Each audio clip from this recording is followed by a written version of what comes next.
a massage facility, Yeah.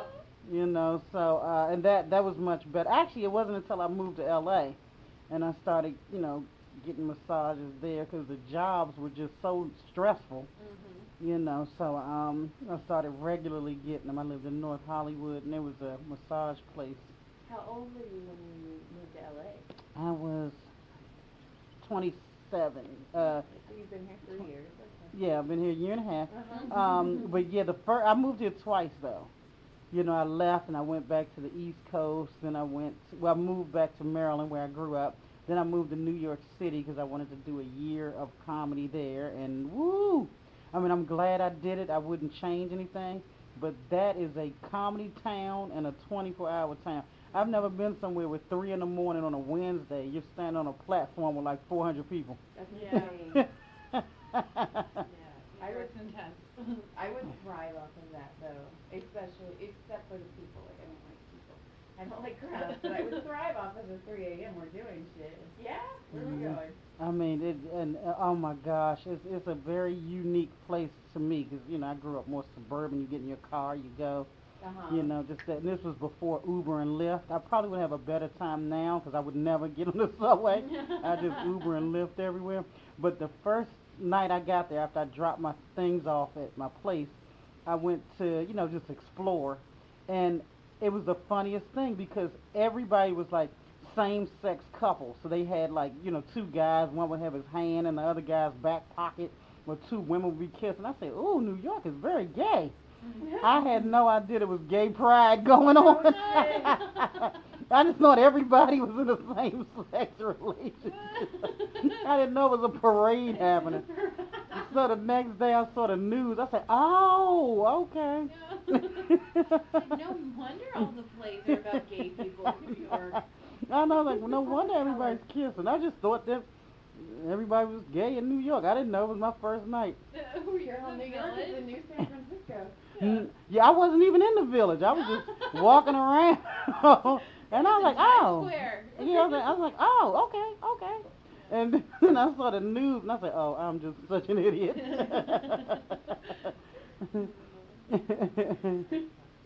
Now, do you have any other like good massage stories, or are they just all normal now? Except Oh, for some girl trying to get you on her podcast. good massage stories. Not very many people have them, so when I find someone, I'm like, oh, get them to me.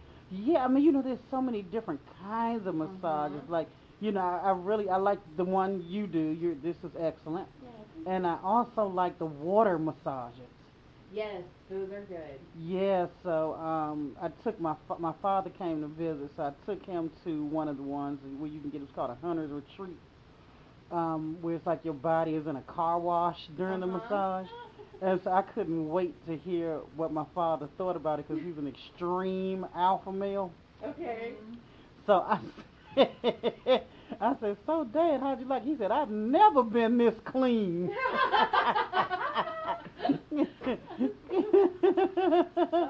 I What a was great cracking response. because they basically exfoliating your toes and everything. You're gonna shed a layer of skin. Right? But I was cracking up 'cause my father always has the funniest responses to stuff. They're quick and they're succinct and they just get right to the point. Like he was so mad about the election of Donald Trump. Uh-huh. He said, "If you can't see that this fool is a fool, then you're a fool." I was crying laughing. I said, Bumper sticker right there. yeah, I was like, "Well, that sums up the presidency." You're like, well, there's my merch. Yeah, let me get this on a shirt. Yeah. And stickers and patches. Apparently those are things we need now. Hats. Hats. So many hats. Oh. But I can't wear hats. I'm too big. My ears are too big. Well, I just have a big head.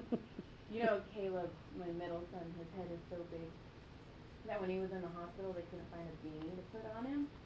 So the nurse kind of gave up and just laid it on top of his head and walked out. I'm all, really? That's what we're doing right now? Screw it.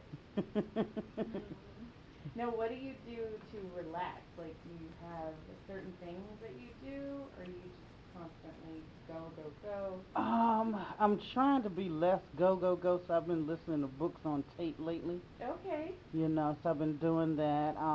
Certain books I can just, veg out and just listen to. The other thing I listen to on tape is not as relaxing because it's more educational. Like I have the Masterclass series, the app for that. And Uh-huh. so since I'm directing my first project next month, well, probably early April.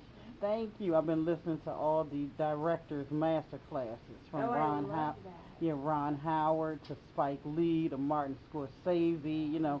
So I'm just listening to the master classes, but that's more, you have to pay attention to Uh-huh. that. But then I've been listening to books on tape. Like whenever somebody's starting to run for office, I go get their book on tape.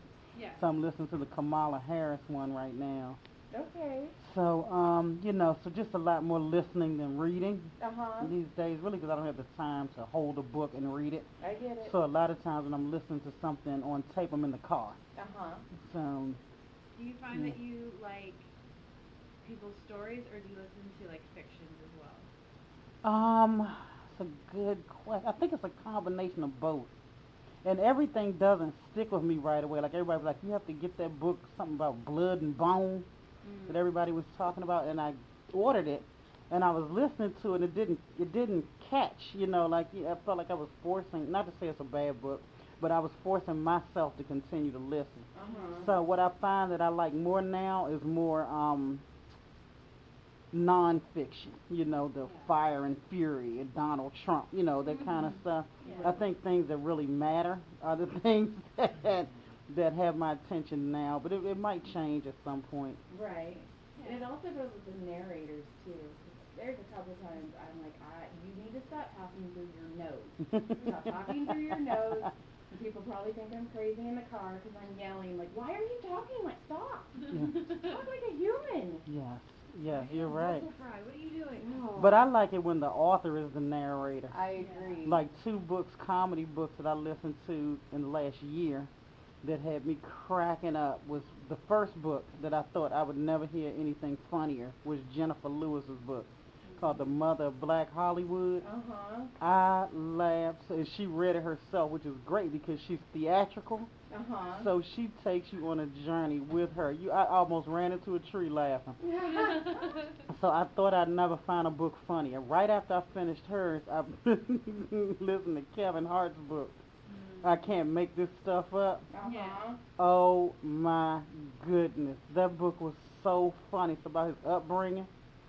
And it was just, and what also makes it funny is because it's a unique story to him. Nobody else has his story. Mm-hmm. And it was hilarious. So those two books had me cracking up. So I like good books